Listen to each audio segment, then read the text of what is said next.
Welcome back. We are glad that you are still with us. This remains to be Good Morning Kenya, of course, the new look edition of KBC as a whole. We welcome you to share with us your thoughts, by the way, what you think about this rebrand that we have undergone as the broadcasting house, all in line with bringing a better content in terms of quality and also the quantity to you straight to your homes. And remember, the hashtag to use ever remains Good Morning Kenya at KBC Channel 1 is our official station handle. My individual handle ever remains to be at Jain Wambui across all the social media platforms. Now, we want to get into this next conversation, and as mentioned, this is all about mental health wellness. Again, this is part of a series of conversations that we always have on a monthly basis, just to try and help you find healthy avenues to have conversations around mental health, get proper information from the experts that we get to bring in studio.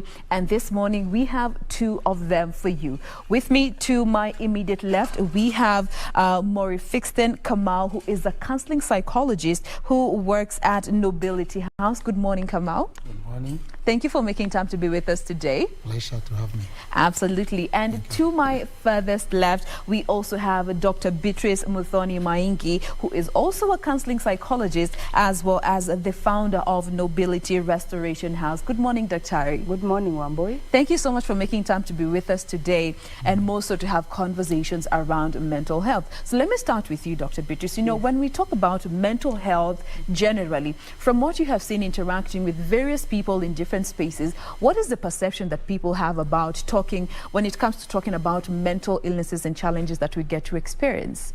Yeah, thank you, Wambui. Mental health is still an area that many people don't want to talk about, especially when it's happening in the family. Yes. Especially because of the perception that when someone has a mental illness or a mental health condition, it is a sign of weakness. Some people think it is a sign of something wrong with the person. And there are those who will go to the extreme of thinking that there are issues of maybe someone has been bewitched. So they want to keep those issues under the carpet. Yes. They want to push them under the carpet. And so what happens is that the person continues, the issue continues to escalate. So by the time they are seeking help for the person, the problem has gone too far. And that's why you'll find people going to mental health institutions and spending a long time as the doctors and mental health practitioners are trying to rehabilitate that person because the issue took so long before an intervention happened. Most of the time we seek help when somebody has gotten to a breaking point. Yes. And at that point, the damage is usually far done, and it requires a lot of effort as opposed to having talked about it earlier. Yes. Now, let me come to also to you, Kamau. You know, I'd like to understand, and especially from a man's perspective, when it comes to talking about mental health awareness and wellness, do you feel that these gender roles that have been assigned by society contribute to the disparity that we see when it comes to men and women talking about mental health issues? Yeah, indeed, as I've alluded to that. You know, the socialization of how we have been cultured, a man is given that opportunity to try and wrestle with the issues first. Yes. So man has this tendency first to keep quiet and to try to mediate the problem by self instead of reaching out for help very fast. And especially when you are looking at it from a man perspective, you will see man want to feel in charge. Because whenever you are asking what I call vulnerability, when you ask for help, yes, people equate that one as weakness. So this is weakness. And that's where Dr. is saying, you find that by the time someone comes to say, I'm suffering from depression, from anxiety, I have phobia, and all these manners of mental illnesses, it is too late. You find someone has really escalated this matter. And yes, indeed, gender issues bring that disparity. Yes. Where men, we tend to wait until when it is so long, and then this is when we're asking for help. But thank God, because of a new generation, which you call Generation Z. At least this young generation, they are coming out, they are speaking, and they are seeking for help, and they don't feel stigmatized to do that. All right. Yeah. Now, Dr. you know, there was an article that I came across that indicated that women are most likely to have depressive episode at some point in their life as opposed to men. What do you think could be facilitating or leading to such a scenario where, just looking at general research, it has indicated that women are more likely to have depressive episodes as opposed to our male counterparts? Yes, thank you, Wambui. The reason for this is because the women, the roles they play, they have more things to do in the family, and the way they relate with the issues that they deal with, they put their heart into what they're doing. They personalize everything. Yes. It's about my children, it's about my family, it's about my church, it's about my belief. And so when things are not going well in all those areas of their life, it hits them harder than it would do a man. Yes. Especially a woman who is married, she has a husband to take care of, children to take care of, maybe even a career of her own, Yes. and maybe even issues about her belief system and all that. When there are things going wrong in those areas of our life, they hit women harder than men because of the way women personalize issues. You see, even the way women protect their children, Yes. and the expectations they have for their children. So when they realize that things are not going the way they would, they take that issue so personally, and it starts affecting them personally. And then it affects also the way they relate with their children. So instead of them now being helpful to their children, they kind of get enmeshed. And so everyone in the family now has a problem. The mother has a problem. The children have a problem. And now the rescue has to come from an external person. All right. Yes. And also, just still on the same breath, you know, the aspect of how women are more likely to have a depressive episode, is that also the same science that is behind, you know, what we were seeing with nurses across the world during this COVID time, especially when we were at the peak? You found that more female nurses were reporting depressive episodes as opposed to the male counterparts, because for some reason or the other, you found it was the women who were being directed to offer psychological counseling to some of the patients and all. I don't know what you think about this whole situation where it is mostly, and especially now looking at the medical space, where it is the female nurses who are being asked to speak to some of the COVID-19 patients to try and just console them, and even they're the ones who have to deliver the news if they happen to lose a patient, psychologically speaking. Yeah, looking at that, as you have said, you say a woman have this intuitiveness to nurture. That intuitiveness to nurture makes them to have that overarching need to try and help.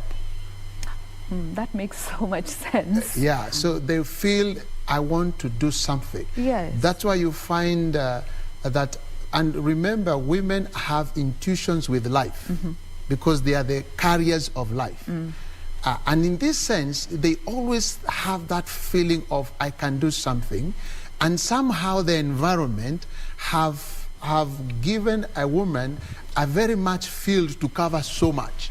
You have seen some in social media, a woman carrying water, carrying firewood, and carrying the baby, and carrying something on her hands, Yes. and the man is walking beside that woman. It is in the same thing in a psychological world. Those represent the baggages you have just said. That this is the same woman who is a wife to someone. It's the same woman who is a career woman. Yes. It's the same woman who is needed to go and do that and do this. So at the end of the day, you find the burnout and stress, it's so much on the same woman. And this one again, you find it could be a premise on culture. Because you understand sometimes, even patients sometimes may feel better when they address their issues by a woman. Yes. Because even when you're talking to our client, we ask them, who do you think, do you prefer any counselor or psychologist to address your issues? You may find some people say, I want a woman. Because someone may feel, yes, a woman is able to address my issues, my psychological issues, my well-being issues, well than a man. Yes. Yes, and actually even in the field of psychology right now, you will have Dr. Beatrice who will tell you this. It is many women who are in the career of psychology. All right. And, you know, that just goes to challenge the narrative that is out there, you know, looking at the STEM courses and career paths. You find a lot of men gravitating to that. But looking at the softer, quote unquote, or the humanities side of careers, you find a lot of women on that divide.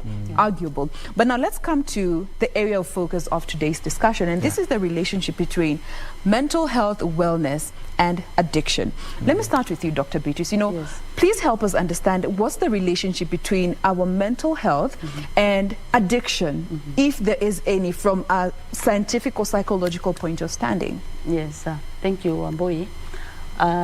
Addiction is sometimes fueled by mental health issues. And this is something that we are really trying to educate people about the correlation between addiction and mental health. Because in the mental health institutions that we run, there is something we call the addiction tree. The addiction tree means that the addiction is just a fruit. And when you see that fruit on top of the tree, if you just cut that fruit, there is a possibility that another fruit will grow. Germinate. Because there is even when you stop someone from getting addicted to one substance, they can get addicted to another substance because the roots are still very strong. So in these facilities, what we do is that you don't focus on the fruit of addiction. You ask yourself, what is fueling this? What lies at the root of the tree? And it is only when you cut the roots of this addiction that you're able to now help the person to manage the addiction. Because when you go to the roots of this addiction tree, you will find issues of trauma. That someone, there is a voice, there is a pain that someone is trying to medicate. Maybe a trauma that happened in their childhood. You will find that especially women, some of them will have gone through sexual abuse, maybe by a relative or someone, and it is something they have never shared with anyone. So that pain, as they grow up, you know, the pain gets louder and louder. Because we say addiction is an attempt to medicate an inner pain, or it is an attempt to silence an inner voice. Oh, wow. Sometimes trauma is one of them. Other times you will find that someone has an underlying mental condition. In fact, in most of the addiction facilities, you will find that most of the people will be diagnosed with either depression or anxiety. And so when you put them on a program of medication for that depression, then the counselors are able to do the other work of psychotherapy as the medicine is also doing its part. All right. Now, allow me to just come in at this particular point, Dr. because I'd like to help even our viewers who are watching us at home to understand some of these root causes that in one way or the other are linked to some of the mental health conditions that and illnesses that we are seeing today, and depression being one of the highest reported case, and especially among the youth. And I like the fact that you've mentioned trauma. I'd like to help. Let's talk a bit about that. You know, when we talk about trauma, and maybe I could start with you, Kamau. When we talk about trauma, and particularly childhood trauma, which may manifest later in life, to what extent does it have an impact when it comes to exposing or predisposing someone to any form of mental illness at some point or the other? Childhood trauma.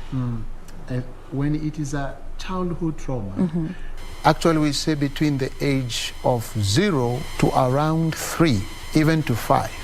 When a child has experienced trauma, it really predisposes the child to what now we are talking about mental health, unaware of the child.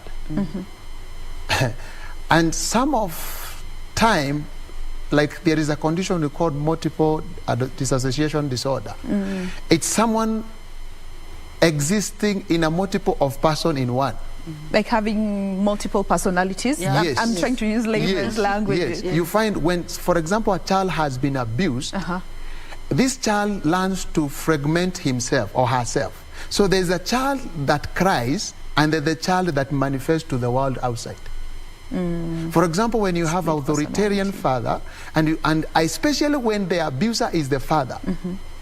So how does this child come to love the father and hate him at the same time? And the same father is the one who provides what we call the secure environment for the child.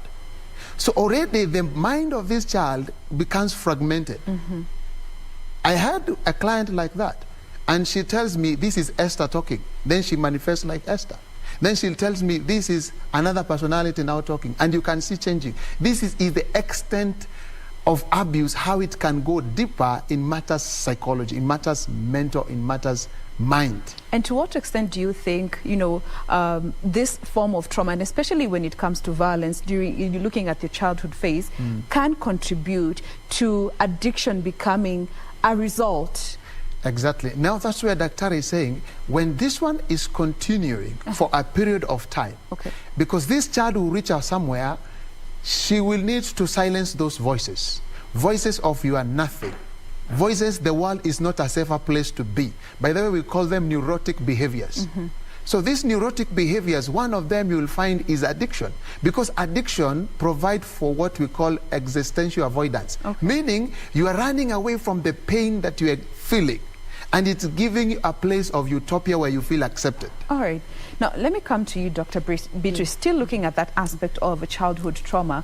When it comes to addressing, now getting help, and especially from a younger age to avoid such results, at what point do you think that it can best be handled to avoid a situation where we are seeing childhood traumas manifesting in adulthood and consequently leading to addiction? At what point do you think there can be intervention that can prevent addiction becoming out as a result of childhood trauma?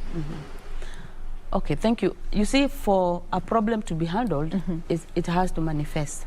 There are people Sadly. Sadly, oh, wow. Yes, because people can have those experiences, those traumatic experiences, but they never manifest, so that no one gets to know that they are going through that inner pain.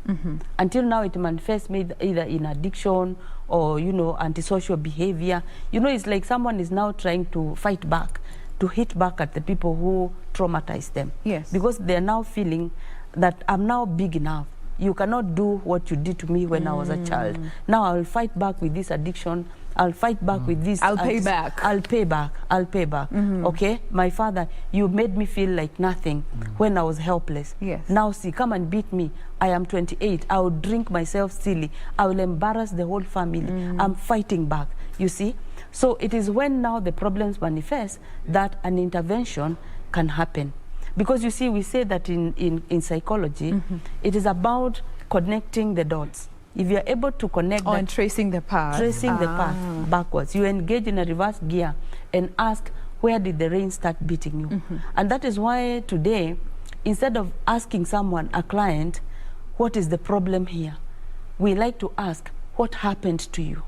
Because you want to go back and find out what is the root cause of what we are seeing. Okay. So it has to manifest so that an intervention can happen. And there is a concept that we do at the training, at the facilities that we run. Yes. Where we are talking about the reparenting oneself. We are now training people who are in their 20s, in their 30s, because they are still suffering from the traumatic experiences that they went through, the abuse that they went through when they were growing up. But now that they are big enough, we are saying you can start all over again, to give yourself what you expected to receive from your parents. Is it affirmation that they did not give you when you feel that you have achieved? Yes. Give yourself that affirmation. Did they neglect you? Then engage in what we are calling self-care. So we are saying going back and actually giving yourself what you did not receive from your parents, so that your self-esteem can grow. Because again, issues of low self-esteem still happen to be at the root one of the root causes. It is one of the root causes. Okay. So reparenting oneself is one of the concepts that we are using when handling issues of childhood trauma. Okay. Yes. Now let's come to something that I feel is very alive in this time and space that we are in, and this is mostly external factors, environmental factors. Yes. And let's look at now the professional aspect of so many people who are working. And just looking at last year, people lost their jobs in the millions. People went into depression, and some resorted to other extracurricular activities that in one way or the other brought about addiction. Yes. Now, for those who find turning to such maybe unhealthy coping mechanisms as a way to cope with life, I don't know how you address this from a psychological point of standing. Does one always need a coping mechanism to deal with some of these life challenges that come unexpectedly? Let me hear from you, Kamau. It is interesting because I just want to throw a wax into the spanner here. Actually, there's a very big connection between COVID-19, which is the external factor, mental health, and addiction. And something ran, I think, in the news, this man who not only wanted to kill himself, but also kill the children. And many people are wondering, why should you want to kill the children and not yourself? Yeah. You get it? Now, there are three factors. One, we call it eros. The other one, we call it chronos and thanatos. I will explain what are those. You said eros, I remember eros love, agape love. But eros, it is that energy to want to live. Okay. The desire to live and procreate and embrace life. Yes. The chronos is the desire to preserve yourself as a person. So you want to live, you want to have secure job and everything. Then the thanatos is the desire to die because the world is no longer a safer place to be. Now, when Corona came, what it happened, it provoked the existential need of us living. So people have observed that at the end of the day, we die like dogs. At the end of the day, the world is not a better place. They fired me. A lot of people are already angry. So already people are angry because of so many things. So they just need a small trigger to tip everything off and to have it as a way of killing. That's why you find that father does not want his child to live in this world that is chaotic. So he will not only kill himself, but he will also kill the children. So death has become the only option that people are running away to deal with their issues. It is that deeper. And one thing you will find during things like pandemic and people being fired and everything, you will find aggression will be so high. Because already the external factors, they're affecting our psychological well-being and the pressure. So the only thing that you need right now is a trigger and everything goes kaboom. That's why you find the father killing the children. Even a 1 year old child, you wonder, why should you kill your 1 year old child? Because the world is no longer a safer place. Now, another thing you will find in this time is what you are addressing now, hope. Hope becomes one of the best coping mechanisms. Because we normally talk of high stressful situation, like being fired. Then the next thing that will stop you is your coping mechanism. And a coping mechanism is just that ability to be able to reframe something, to look it at another angle. We call it a Gestalt framework. If I turn this thing ahead of me, you will find another angle you have not found it. And one thing that can help people is to appreciate life during chaotic time.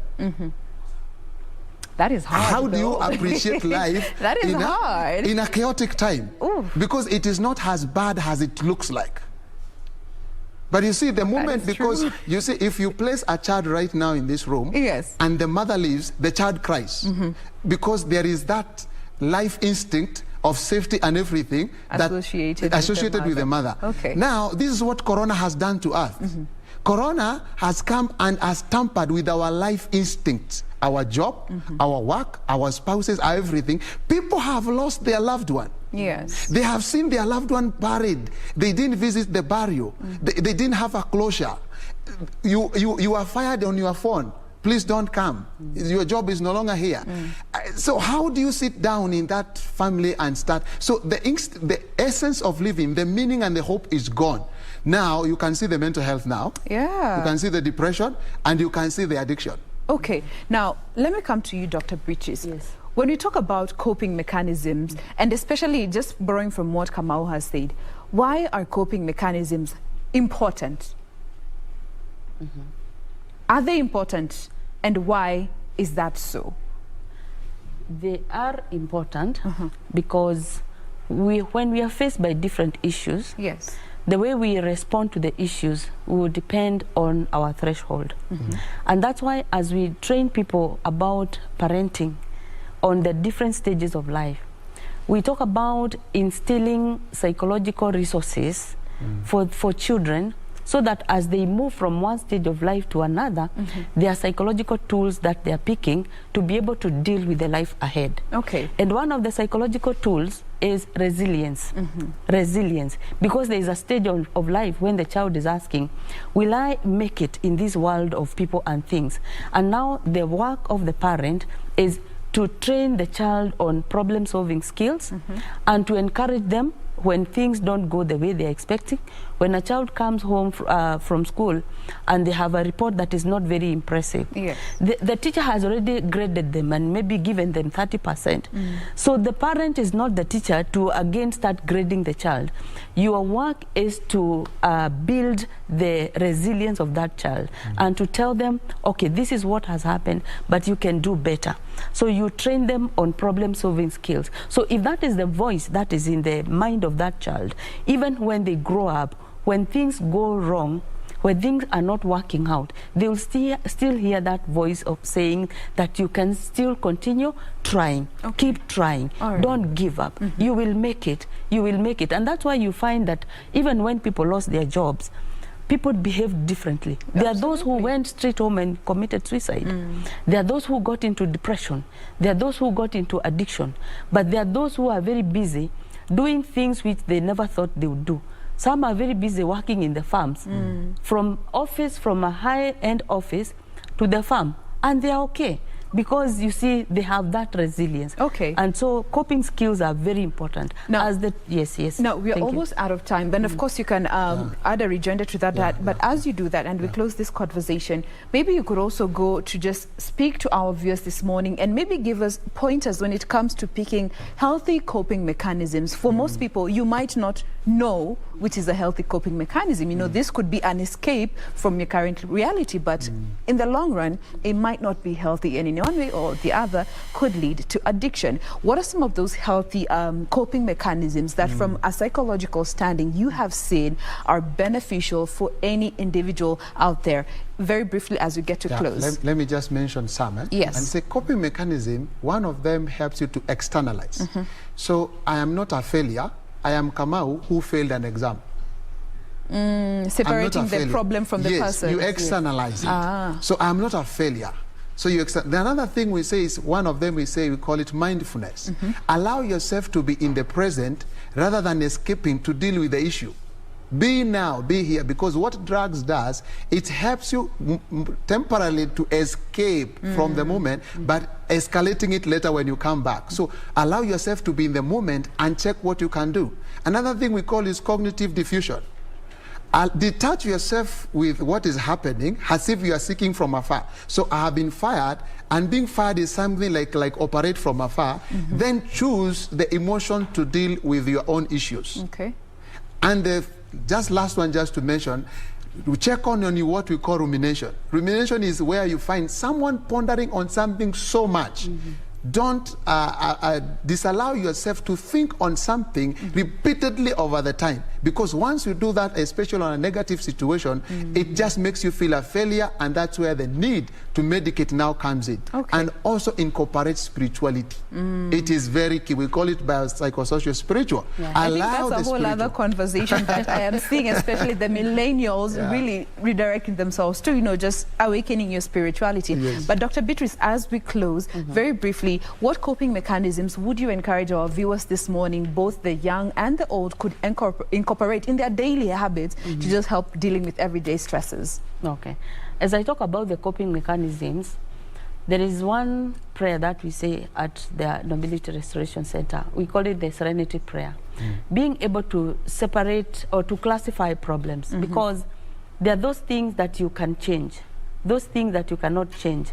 And then we say, God, give me the serenity to accept the things I cannot change. So you need to identify, is this something that I can change? If the answer is no, then make peace with that. Then the courage to change the things that you can. So if there is something that you can change, then have the courage and have the strategy to change. And then you also need to have the wisdom to know the difference between the things you can change and things that you can change. You cannot change. But one thing that we say, we have protective and risk factors when it comes to issues of mental health and addiction. One of the coping mechanisms, talk to someone. If it is something that you feel is overwhelming you, talk to someone that you trust. And that's why we talk about social support. Do you have someone that you can talk to? Maybe a family member, maybe a friend.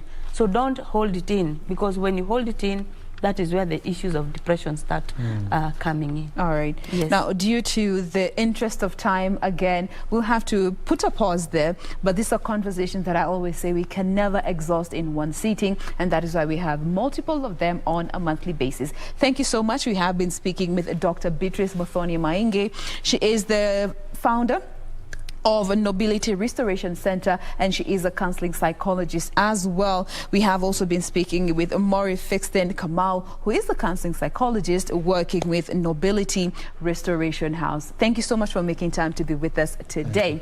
And with that, I do believe we've come to the end of today's program. I don't know, Victor, kama utakuja tusalimia watu bae pamoja or what? All right, yeah, I'm told Victor is coming up in a bit, so stay with us. We run this quick montage, but we'll be back with Vic.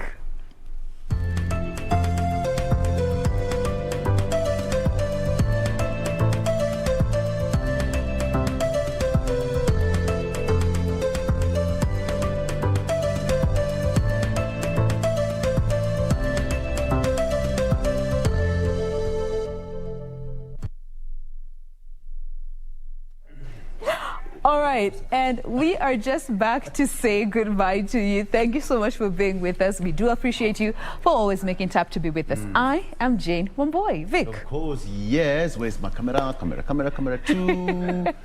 Boom. All right. Yeah, there we are. You go. All right. Thank you so much. It has been an amazing Tuesday. And of course, we appreciate you for always waking up every Tuesday morning, every single day of the day, just to catch this particular show. We appreciate you. Let's do this again tomorrow. My name is Victor Lo. Have a good day. Ta-ta. Bye-bye.